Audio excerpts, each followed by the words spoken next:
చదువు, కుటుంబం, కెరియర్తో పాటు పిల్లలకు మంచి నడవడిక కూడా ముఖ్యమని రాష్ట్ర హోంమంత్రి వంగలపూడి అనిత అన్నారు.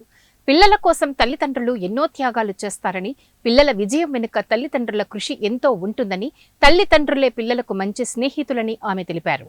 విజయనగరం వై జంక్షన్ వద్ద ఎస్ కన్వెన్షన్లో జరిగిన షైనింగ్ స్టార్స్ అవార్డుల ప్రధాన కార్యక్రమంలో హోంమంత్రి ముఖ్య అతిథిగా పాల్గొని ఉత్తమ ప్రతిభ కనపరిచిన విద్యార్థులకు అవార్డులను ప్రదానం చేశారు.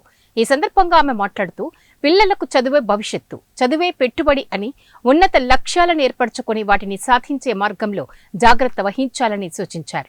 మన కళ్ల ముందు కనపడే గొప్పవారి నుండే స్ఫూర్తి పొందాలని అన్నారు.